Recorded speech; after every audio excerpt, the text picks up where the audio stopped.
नमस्कार, आप सभी का बहुत स्वागत है साधना न्यूज में और मैं हूं आपके साथ मनीष कुमार। मुख्यमंत्री डॉक्टर मोहन यादव प्रतिष्ठा द्वादशी के कार्यक्रम में शामिल होने युवा सदन पहुंचे, जहां युवा सदन पर श्री राम मंदिर की प्रतिकृति का मुख्यमंत्री डॉक्टर मोहन यादव ने शुभारंभ किया। अयोध्या में भगवान श्री राम मंदिर की प्राण प्रतिष्ठा की वर्षगांठ के मौके पर विधायक रामेश्वर शर्मा के युवा सदन कार्यालय पर श्री राम मंदिर की भव्य प्रतिकृति बनाई गई है। देखिए इस खास रिपोर्ट में।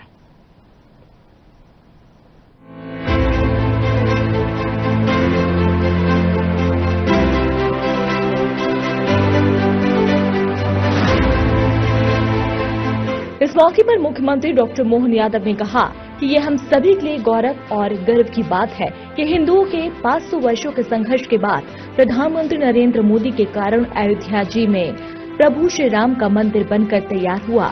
इस अवसर पर मुख्यमंत्री ने कहा कि मध्य प्रदेश सरकार सभी धार्मिक क्षेत्रों के विकास के लिए कृत संकल्पित है। साथ ही उन्होंने कहा कि नगर में गीता भवन बने, ऐसी हमारी भावना है। बोलो जय श्री राम। हो गया काम जगत में हमारा। जय जय श्री राम। भगवान की दया है। 500 साल पहले के हमारे मध्य प्रदेश के राजा विक्रमादित्य द्वारा 2000 साल पहले बनाया हुआ 84 काले कसौटी का अद्भुत दिव्य भव्य मंदिर जो हमारे देश पे आक्रमणकर्ताओं ने बाकी नुकसान किया, ऐसे में उन्होंने तत्कालीन अयोध्या के मंदिर को भी विक्रमादित्य के मंदिर को ध्वस्त किया था। हमारा सबका सौभाग्य है 500 साल का हमारे समाज का संघर्ष और बलिदानों की तमाम प्रकार के संघर्षों की बहुत गौरवशाली विरासत रही। हमारे समाज ने एक दिन एक समय कभी भी अपने आंखों से वो दृश्य भुलाया नहीं और अंततः विजय प्राप्त करके भव्य दिव्य मंदिर बना करके हमारी अपनी सनातन संस्कृति की ध्वजा को एवरेस्ट की ऊंची चोटी से भी ऊंचा भाव लेकर के यशस्वी प्रधानमंत्री के नेतृत्व में सुप्रीम कोर्ट के निर्णय के बाद न केवल भव्य दिव्य मंदिर बना, बल्कि आज दुनिया के सामने हमारे अमर संघर्ष का प्रतिमान बना है। मेरी अपनी ओर से जोरदार बधाई। और वहां राम का मंदिर, यहां रामेश्वर जी ने परंपरा की जोरदार अभिनंदन माननीय विधायक रामेश्वर शर्मा जी के लिए। हम सबको मालूम है भगवान राम का धाम जब आनंद से जगमगाता तो ऐसे में हमारे अपने रोम रोम में राम राम का ध्वनि निकल के आती है, वो एहसास होता है। हमारी सरकार भी इस परमात्मा की दया से सांस्कृतिक अनुष्ठान का पर्व चल रहा है। जैसे हमारे यहाँ कहा गया शिवाय नमः विष्णुवे नमः, शिवाय नमः विष्णुवे नमः। अयोध्या में भगवान राम मुस्कुरा रहे हैं, उज्जैन में, बनारस में जय जय श्री राम, हर हर महादेव। तो देखो रामेश्वर में दोनों मिल रहे हैं। तो हमारे लिए सौभाग्य की बात है। आज हम तिथि के हिसाब से सच में हमारा जो कालगणना का समय है वो तिथियों से जो सही अंकन होता है वही सही है। इसलिए इसका आनंद है तिथियों के आधार पर, क्योंकि अभी दुनिया को इस बात को समझने में समय लगेगा। वो केवल ग्रह नक्षत्रों के हिसाब से केवल ग्रहों की गणना करते हैं। जब सूर्य देवता की पृथ्वी की परिक्रमा करती है तो हमारा स्टैंडर्ड टाइम आता है। इस स्टैंडर्ड टाइम को मीन टाइम पे स्टैंडर्ड टाइम से ग्रीनविच से निकाल के देते हैं। लेकिन हमारा प्राचीन विज्ञान तो और आगे, वो केवल ग्रहों की गिनती नहीं करता, वो नक्षत्रों की चाल की गिनती करता है। वो नक्षत्रों की, ग्रहों की, सबके हिसाब से गिनती करते हुए हमारी तिथियों की रचना होती है। इसलिए हमारे तिथियों की रचना आज सूर्योदय से लेकर कल के सूर्योदय तक पूरा समय हमारा भगवान सूर्यनारायण के आधार पर समय गणना को समर्पित रहता है। ऐसे समय में हमारे एक दिन के मुहूर्त सूर्योदय से सूर्यास्त तक के 15 होते हैं और सूर्यास्त से वापस सूर्योदय के निशाचर अर्थात रात्रि के 15 मुहूर्त होते हैं।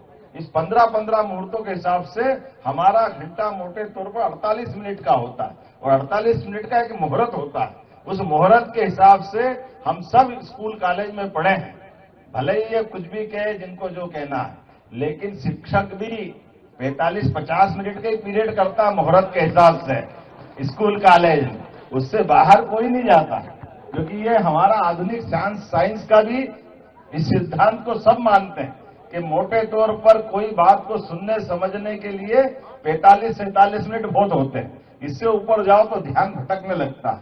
ऐसी कई सारी चीजों को लेकर के हमारा विज्ञान प्राचीन ज्ञान को समर्पित है। जब आज इस अवसर पर यहाँ भोपाल के अंदर भगवान राम का भव्य दिव्य धाम की प्रतिकृति का दर्शन हो रहा है, हम सब आनंद में डूबे। और बताना चाहूंगा, भोपाल हमारे मध्य प्रदेश की राजधानी है, इसलिए विक्रमादित्य को भी नहीं भूले। विक्रमादित्य का द्वार का भूमि पूजन है, हो सकता अगले साल तक द्वार हमारा बन के तैयार होगा। और जब विक्रमादित्य होगा, ये 2000 साल पे विक्रमादित्य के अनुसरण करने वाले एक और राजा हुए जिनने ये सपना देखा कि मैं विक्रमादित्य के समान रहूं। तो विक्रमादित्य 32 पुतले की कहानी राजा भोज ने सुनी, तो राजा भोज का द्वार भी बनेगा हमारे यहाँ पर, इसी राजधानी के एक मार्ग पर। और भगवान राम की बात आपने कही, भगवान राम, भगवान कृष्ण, इसका अतीत भी हमारी राजधानी से जुड़ा हुआ है।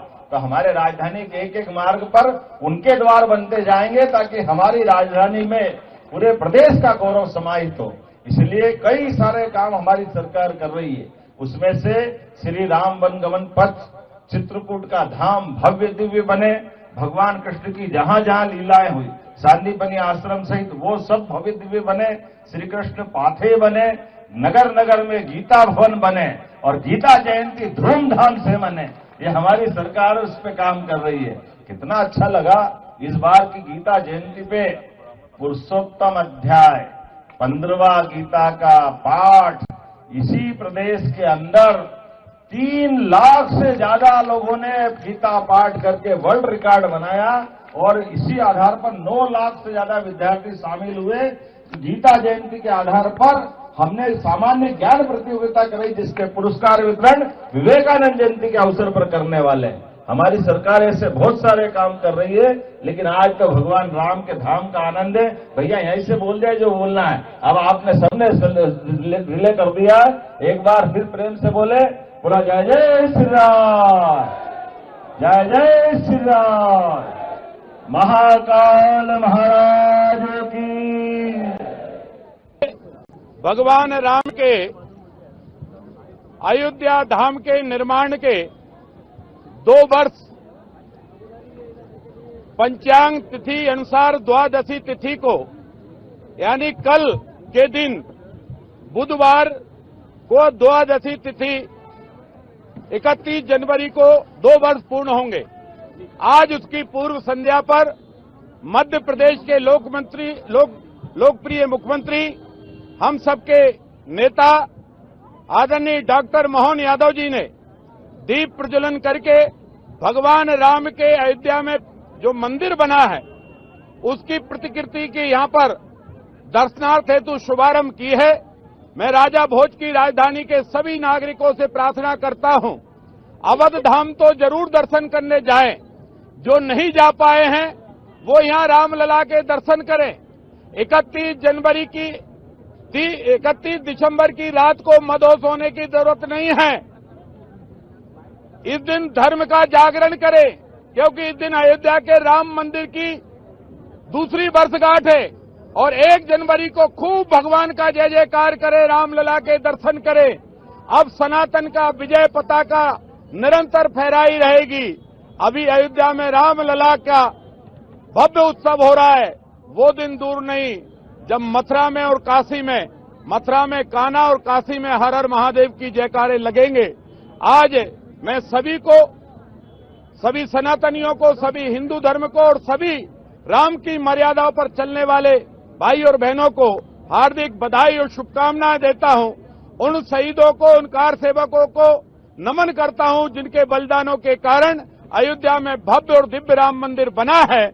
और मोदी जी को करोड़ों हिंदुओं की तरफ से फिर से धन्यवाद और बधाई देता हूं कि उनके अथक प्रयास, परिश्रम और सनातन की विजय और गौरव गाथा को चिर स्थापित करने के लिए भव्य और दिव्य राम मंदिर बनाने में मोदी जी ने भरपूर सहयोग ही नहीं दिया बल्कि परिश्रम की पराकाष्ठा की है।